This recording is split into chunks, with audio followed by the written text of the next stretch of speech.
Je suis arrivé donc d'Égypte où j'étais donc d'abord j'étais jeune, donc sans souci, sans responsabilité, un père qui gagnait bien sa vie, une vie très facile. L'argent n'existait pas en Égypte. Je m'explique. Sur le canal de Suez, l'argent n'existait pas. Tout appartenait à la compagnie du canal de Suez. On signait des feuilles.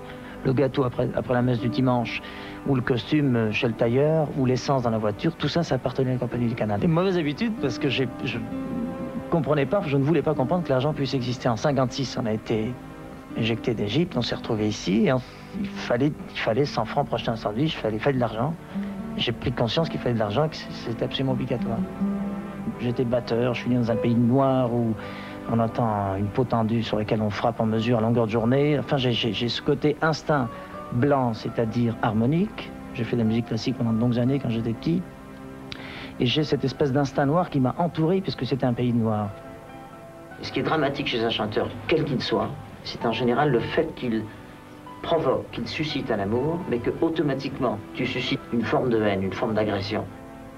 Quand tu es conscient que tu vas arriver sur une scène et que tu as un tapis de gens devant toi, que tu as des milliers de gens qui vont te regarder, ou devant une caméra de télévision, que tu as des millions de gens qui vont te regarder, cette prise de conscience, elle est constante en général chez un chanteur et elle est épuisante, elle te vide de toute l'énergie que tu peux avoir. Tu te dis, ah, j'en aurai jamais assez. C'est comme si tu avais à soulever tous ces gens-là à chaque fois. C'est très fatigant. Je dis qu'il est impossible d'avoir du succès si on n'a pas un talent quelconque. On peut chanter mal et avoir du talent. On peut chanter bien et ne pas avoir de talent. Je connais des chanteurs formidables qui chantent dans des boîtes depuis des années et j'entends toujours la même remarque. C'est incroyable, il chante formidablement bien. Il a déjà enregistré des disques, ça n'a jamais marché. Il lui manque, je redis toujours un fameux mot, charisme. Par cela, j'entends, il lui manque cette petite chose magique qui fait qu'il y a le rapport avec les gens. Il lui manque d'avoir dans les yeux 2 fenêtres d'amour ouvertes sur les gens.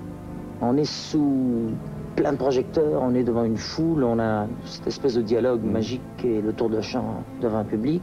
Et puis on se retrouve dans une loge désuète, habituelle, avec les mêmes produits de maquillage devant, le même bruit devant la porte des coulisses. Alors il y a un petit coup de cafard, je crois que je ne suis pas le seul, on doit tous s'y retrouver normalement.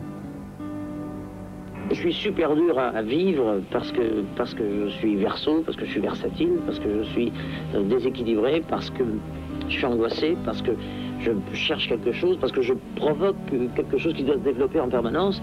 Je veux dire, c'est pas des vacances avec moi, c'est vraiment pas des vacances.